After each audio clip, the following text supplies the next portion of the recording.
are going to start off with another great presentation. And what makes this amazing is that this is a first look. We said that TechBeach is not your average conference. This has never been seen.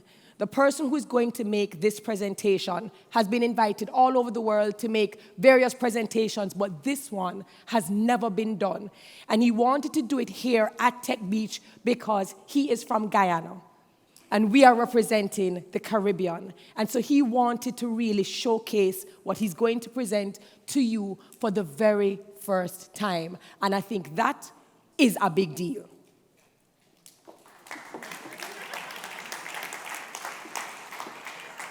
Our keynote this morning, our keynote presentation, unveiling a new path to an immersive and interactive future.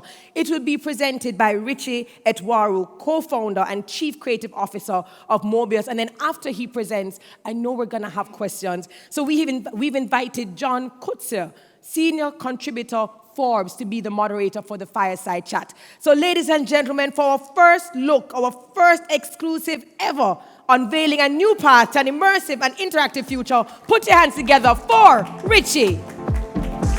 How about this?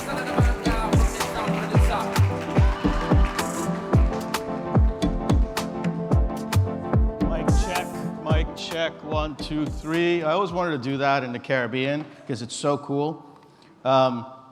So first off, I couldn't be more nervous. I've been on a lot of stages before, and Paul, I'll let you know when I'm ready to go live, okay? I know Paul and Nadia know because I had to do all the tests last night. So I've been on a lot of stages before, but this is kind of like coming home, right? It's like presenting in front of your family. It's kind of nerve-wracking. I was shaking up there next to John. So fascinating. Real quick, so I've been visiting the US for about 30 years. I've been living in the United States in New Jersey and New York here for about 30 years. I was born in Guyana. So I have to say this on stage in Jamaica. Wagwan, yad. Right? I'm an entrepreneur, and what I'm going to show you guys today is a new piece of technology that I invented and founded, and I chair the organization. We're about 50 people. We've put about $25 million of capital to work in some of the R&D that you'll see here right now. And the reason why I wanted to show it here is because, you know, as we unfold this technology out to the rest of the world, we'll show it at many, many different conferences. There's something about me that investors kind of like. And that's, I'm not one of the East Indian guys that they're accustomed to. You know, I don't take things too seriously. I'm pretty relaxed. I'm super direct, and I'm rarely on time. So I was very comfortable with what was going on here this morning. I'm going to show you guys a piece of technology. This is a Mac. Everybody's got one of these. The technology that we invented at Mobeus turns the whole front of this thing right here where I'm going to be, into interactive air. And then the back of this thing right here is going to immerse. You're going to see me fly into this space inside of here. Now, it's going to reflect up on that big screen in a second. And then John and I are going to sit down. Don't ask me about use cases. There are millions. We can talk about them over lunch. I wanted to show the tech because I think it's important for representation for the Caribbean. And you know, if a Guyanese figured out how to do this, we might as well. Everybody knows a Guyanese. You know what I'm saying? So I'll do a quick kind of show and tell of the technology here, and then we'll sit down. Now, I guarantee you, there's parts of it that's not going to work. Okay? This is a live demo. We do have a product in market that's called Airglass. It's Airglass 1. I'm showing you Airglass 2. I have never plugged this thing into a big screen until I plugged it in last night. And this build that I downloaded this morning is about 2.5 hours old. All right? So bear with me. Paul, take me live, please. Okay. So what you're looking at is a 3D room. And I'm just reflected inside of it right now. That's all. Now, if I look at this thing and I lean to the side, I can kind of see the people back there, right? Like, I can look around and lean. But usually on computers, if you look around, nothing moves, okay? I'm going to turn on a specific piece of technology here. Now, what you're going to see is I start to move around, the screen starts to move with me. The air in front of this computer has been mapped to recognize the intention of my view.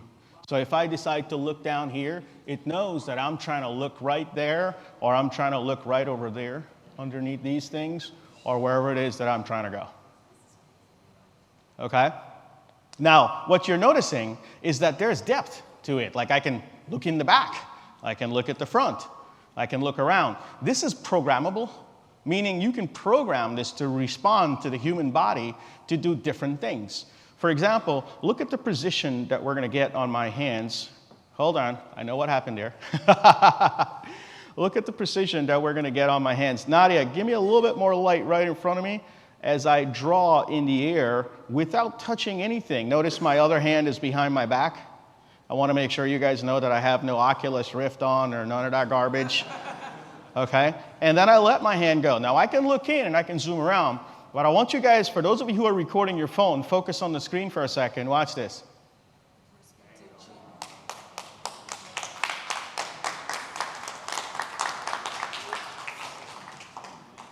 Now, this works on any operating system, any computer, any type of media you have, movies, PowerPoint documents, PDF files. We can talk about all that offline. This particular app is called the Carousel, and we built this app specifically for me to present at TechBeach. Okay? The Carousel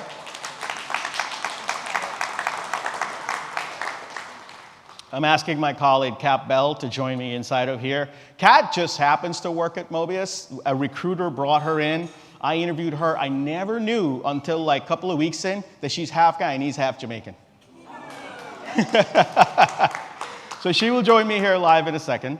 And then I'll show you what else this thing could do. What else can you do with it, okay? So for example, let's say I was going to present my slides today. You know, I could put up my hands and make a gesture. Lighting. Okay, I'm going to pull up my gestures myself then. These are my slides. Each rectangle has been mapped to an interactive area in the back. Hi, Kat, how are you? Can you hear me? Hang on. Can you hear me now? Oh, hello, how are you? Fantastic. Say hi to Jamaica. Hello, everybody. I'm sure y'all are doing a much better view than I am in Texas. So. And whereabouts in Jamaica is your dad from? So he was born in Kingston, but the whole family grew up in Bogwalk. So they were all employees and workers at the old Nestle factory there, which I understand is now still a dairy processing, but no longer owned by Nestle. Nobody here understand what she said, right? No, no. No, of course we do. So one of the things why I wanted Kat to join, look at how I'm looking around her video in her apartment or her home. Do you see that? I can look to the side of what's going on there.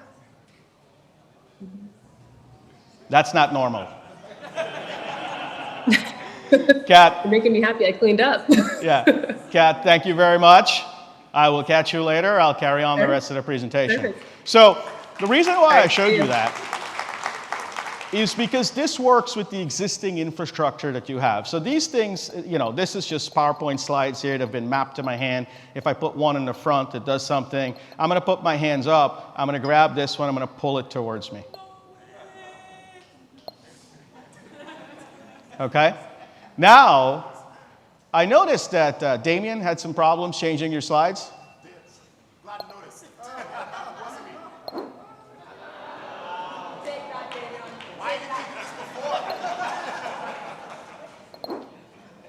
Okay, you can map this.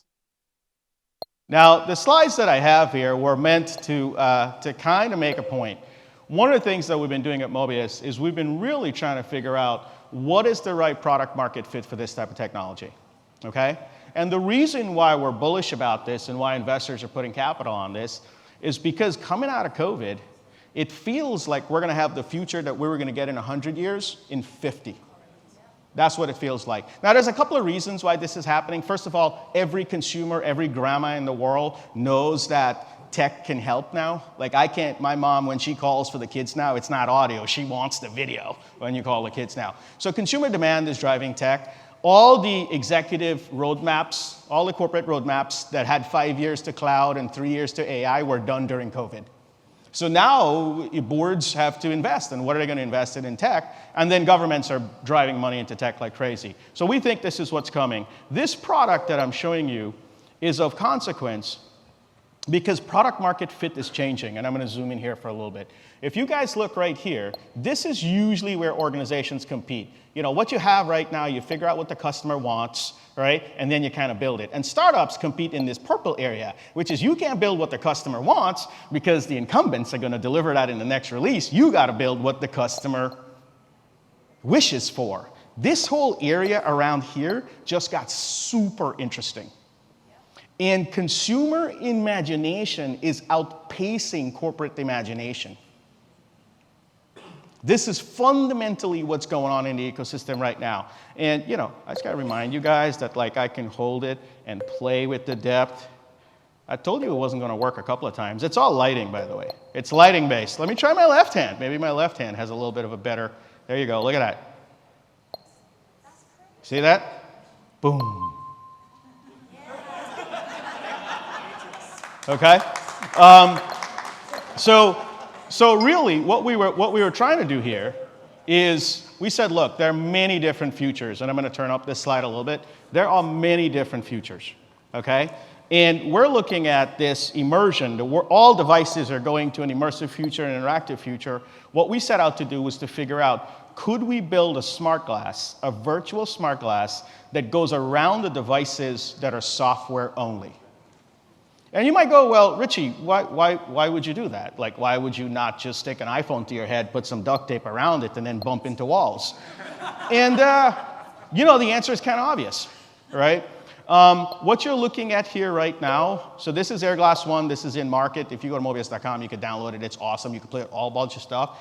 But I wanted to show you guys the immersive glass as I look in, the interactive air as I do here. I'm going to do that drawing thing again just to show you how cool this is. This is drawing into the depth of the actual screen. Okay, and I'm going to stop here, look aside. I'm going to use my keyboards. This is not the photonic peripheral. For the techies in the room, this invention is a photonic peripheral. It's not the keyboard and the mouse. Look at where it went. It went all the way back into that tree that's in the back there.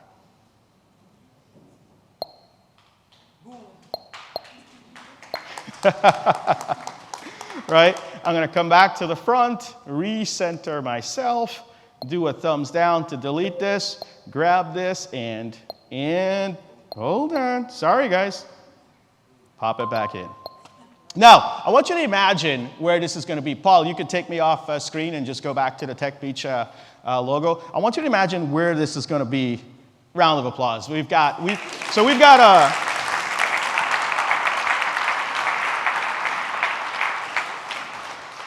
about 50 people who have been working on this. We're born in the pandemic. We don't have an office. We're all remote. And it's not just an engineering challenge, it's a design challenge as well. Because the gestures, the general purpose gestures are hard. We're working with partners around specific use cases. Imagine this, right before John joins me here, imagine this in 10 years. Anybody here has a wife?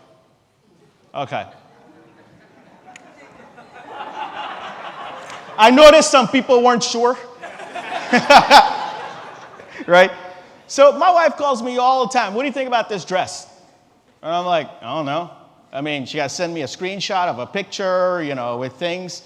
Look, the precision that we're able to get on the human body, because we're doing different mathematics here. I could see my wife standing up in front of a smart mirror, hopefully with the appropriate privacy controls on the camera. Okay? And just, you know, have a dress augmented over her body, just like how that glove was augmented over my hands, and just, you know, do a little spin around and have that dress fly around her. Swipe, swipe, hit call Richie. I'm in my car. I pick up my phone. I look at it. I was like, not red again. Hold on. Whoosh, whoosh. Boom. That one. Bye. That's where I think this is going. I'll give you different use cases as we talk to John. Thank you very much. I hope that this inspires. There's a young lady here. There's a young lady sitting right there, right behind me where I was sitting. She's not paying attention right now because she's on Roblox. But I want you to understand. Hi, how are you? I want you to understand that it doesn't matter where you're born in the world. You can dream big. A Guyanese came up with that. Thank you.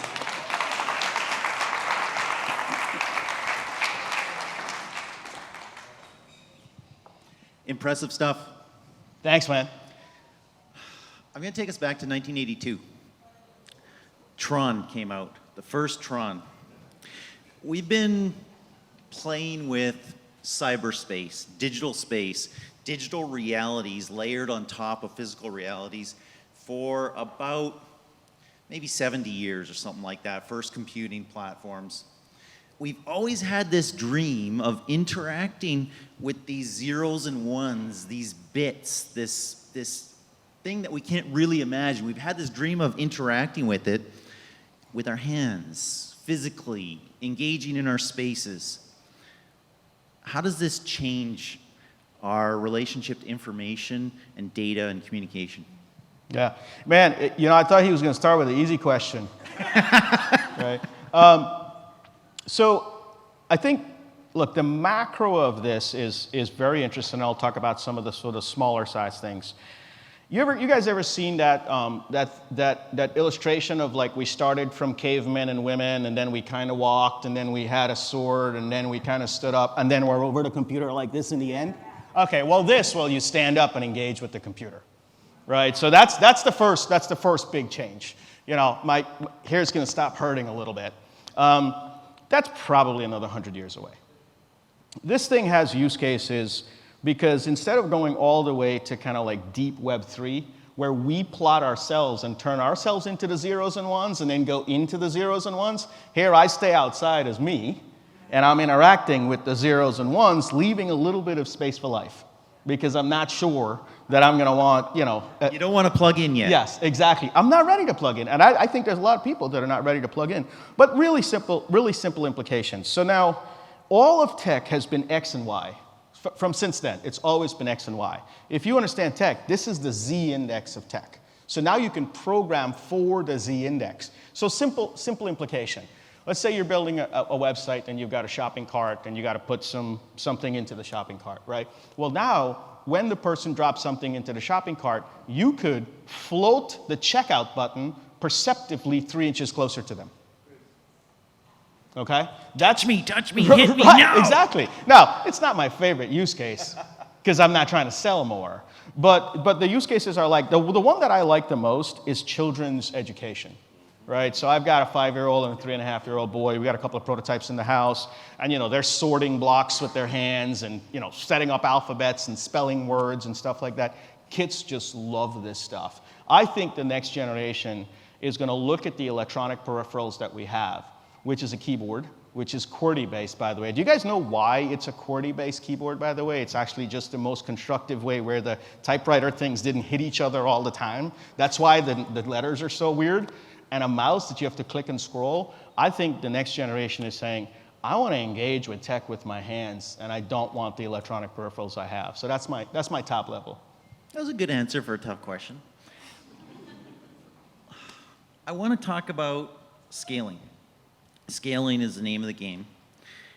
It's been really, really challenging for what will turn out to, in some cases, be some of your competition, maybe more perceptually than actually. Yeah. That have been building headsets, thinking of smart glasses, thinking of Oculus Quest Pros and stuff like that. Fundamental challenge to them scaling is this piece of hardware that is insanely difficult to build, insanely expensive. Facebook was losing, Meta was losing $100 or something like that on each of the Quest 2s they're sending out. Then they increased the price and kept the product exactly the same. You have zero hardware to build. Yeah. Zero hardware to deliver. Talk about that. So this was a deliberate design decision. It was not a popular one, believe me. You know how hard is it to take a designer and say, by the way, I want Design you to... nothing. Yeah. Ignore everything that you've ever seen and start from scratch. But that's the entrepreneur's bet. Look, we know we have a scaling... we obviously have a scaling advantage. Hardware is hard. But I will say that there are use cases for AR and for VR. There are. I mean, a great concert, for example, you may want to be immersed a little bit more. When doctors are experimenting with very complex things, you may want to engage a little bit more. But if I'm just talking to my banker from Chase, I'm not putting on a headset. right? I don't mind getting a little Minority Report on the outside and a little metaverse on the inside, Web 2.5, not Web 3. But I don't really think that the hardware play is going to be as wide and as scalable across society as everybody believes. I think it may have about the same total addressable market of gaming. And I think that is just a subset of what an immersive and interactive future could look like. From a scaling standpoint, for the entrepreneurs in the room, for the operators in the room, partnerships are the name of the game.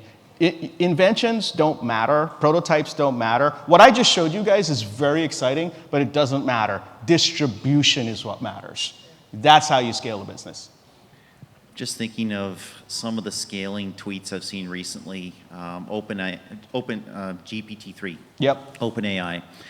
Scaled to 1 million in, what was it, 2 days? Something like that, right? And people looked at, like, Instagram was 2 months, and YouTube was 6 months or something like that. That's the other advantage here. It can scale at software speeds, not at hardware speeds. Yep. That's super interesting.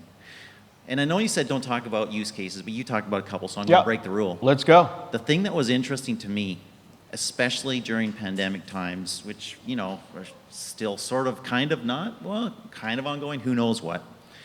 MedTech, health tech. Yeah. I mean, imagine this. You don't have to send Granny something, right? She could just look at her computer, and the doctor can look around and say, oh, there's something there. Yeah. That's interesting to me. Yeah. EdTech and health tech are our most active sectors right now as we're working with partnerships. So what we've done at Mobeus is we've taken corporate venture money. So until now, we don't have any VCs, so we have private investors and corporate ventures. So we've been working through industry vertical use cases of the technology. It's more of a horizontal than a product go-to-market. EdTech has been really interesting because now when a teacher imagine you're learning about the isosceles triangle, okay? In the past, when the teacher goes to point to the triangle, you're looking at the shoulder of the teacher over here, and you can't see what the teacher's face is communicating. Well, with this technology, you're standing behind the isosceles triangle, and you're pointing it out so the student still has the benefit of your face. The healthcare examples that we've been working at have been mostly around molecule structures. So there's a lot of need to be able to take things just perceptively with your hands and spin it to see it in different directions. And right now you can kind of do it with the mouse, but it's a little clunky. When the value really comes about is the collaboration. If I had more time, what I would have showed you guys is that Kat can grab things from her desktop and throw it at me and I can catch it. Now the lighting here is really weird. That's why I didn't do that. Because as you can tell, it's computer vision. But you know, you can throw balls across and stuff like that. So you're doing a gaming platform. So gaming is insanely exciting for us because you can look around the game while you're playing, you can shoot with your hands. I swipe my TV channels at home with a prototype. I raise the volume in my car from the back of it, you know, with a $29 camera in the front. Those use cases are interesting. The thing that really gets me exciting, we did something with a dancer or a performer/dancer. These are the breakthrough use cases that really get me excited, where we connected her shoulders to a sitar, her hips to the bongos. It was a sitar and bongos and something else. And now you can dance to make music instead of make music to dance. You just blew our co-host's mind right there. She's a very... She talks with her whole body, so she's going to make some music. So here's the beautiful thing. The song comes with dancing instructions because you know how the person danced to make the song. So we built a Goodbye, Guitar Hero. Yeah. So we made a pose estimation where, like, if you're trying to dance the song, it shows you that your hip is not enough to the side with a little graphic augmentation that says, you got to get some Caribbean hips in there to be able to pull that off, right? So that's a new art form, dude. Like that is literally going to be a new art form. That is amazing. Very cool. We're having fun, and entrepreneurship is probably the hardest thing you can do in the world, but the most fun thing. Now, this clock in front of us said 0 when I sat down, so we're just going to keep talking until somebody kicks us off the stage, or you start booing because it's boring, which I don't think it is, but maybe it is. I don't know. Whatever. It's not your average conference. It's not your average. When you're ready to take us off, you come on up, but just not yet. Sorry. Somebody canceled an order for 40,000 Oculus Quests when they saw your technology. Yep. Talk about that. Yeah. Can't tell you the name of the person or the company. God have it. But it's in the aerospace. It's in the aerospace industry, And in the aerospace industry, a lot of the machining that fits and a lot of the data that you have to visualize before you hit press, hit go on a rocket or an airplane, it's very complex. And so they've been using one of the largest, competitors to AutoCAD in the world to kind of visualize this stuff. And they want to get immersive and interactive, order for 40,000, I think, headsets or something like that. We did a demonstration of the technology, and they were like, okay, cancel the headset order. We're going in this direction. If it takes these guys 2 or 3 years to get there, we're still better than what we're going to get from the headset. That was a really, I was surprised by that. Let me rephrase that. I wasn't surprised that someone would go for this instead of a headset. I was surprised that a corporation would go, hold on a second, this technology looks like it's going to get really good. Let's pause for a second and go in the software-only direction. We talked earlier about kids. You've got 2 now, and I've got 3. So I'm winning on that. My second is a mechatronics engineer, and he's designing vision systems for ships so they can see where they are, steer themselves, navigate, avoid obstructions, all that stuff. What's cool about this, and why I understand why a company would cancel an order for 40,000 Oculus Quests is, okay, we're in Zoom or whatever, and we're figuring this out. Now stop, wait, put on your headset, start it up, get your safe space set up, right? Is that what it's called? Oh wait, plug it in because the battery's dead because I haven't used it in a week. And half an hour later, we're ready to be in this immersive space together. Yeah. This is instant, right? Yeah, so the hardware limitations are terrible. I'll tell you one of the things that's actually really interesting. So when we did some of the psychological studies on this technology, we were trying to figure out, why do people throw up on a headset? Like, why does it make you feel nauseous? And it turns out that the body has a built-in accelerometer inside of it. An accelerometer is the equivalent of your phone when you move it around, right? There's a little thing that runs in there. So the body has an accelerometer in it, and what's happening is that what your eyes are being fed is out of sync with that accelerometer. That's why it's causing the nausea. Whereas when I leaned in, my accelerometer knew that I leaned in. So if you change the I know you guys saw it on the big screen. Dude, trust me, when you actually lean and you see it in front of there, you're seeing through the screen. When I lean in, my body's accelerometer knows that I'm leaning in, so I'm not off, what's the word I'm looking for? It's not out of sync that creates that. So hardware is hard. That's the bottom line, right? And it will have use cases, but the consequences, and let me just say this out loud. I think Zuckerberg is an interesting human being. Interesting is a word that should be clarified. It's reckless to try to steal the future. It's reckless because you can throw 10, 15, 20, $30 billion at trying to pull something forward. No body of wealth have been able to do that successfully before. The bottom line is, we haven't studied what this new form factor of headsets actually mean as yet. We haven't done the hard work to really design around it as yet. It's reckless. What Zuckerberg saw was ad tech was going to collapse. Corporate roadmaps are dead. So hey, let's give him something new to invest in, because crypto's dead, Holmes is going to jail, Silicon Valley is burning. Let's give somebody something new, right? Let's burn $10 billion worth of cash. Let's try to steal the future, and it's too early. And the hardware, I don't know how many people understand the hardware. It's still a smartphone with some duct tape. That's it. Let's end here. They got a clock up for us now. So we got a minute left. Don't come yet. We got a minute. It's 52 seconds. Exactly. Yeah. It's a sexy demo. It's cool. And the story is cool as well. But there's hardcore engineering behind here. Yeah. You're not touching the operating system. Nope. You're going directly to the camera. You're going directly to the GPU. You're going directly to metal. Talk about that briefly.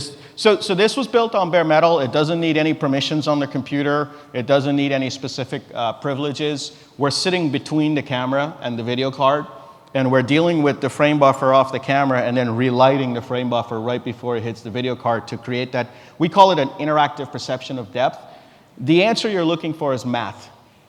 Every hard engineering problem is a hard math problem. And what you're looking at here is a byproduct of Caribbean education and mathematics. Congratulations. Great job. You're amazing.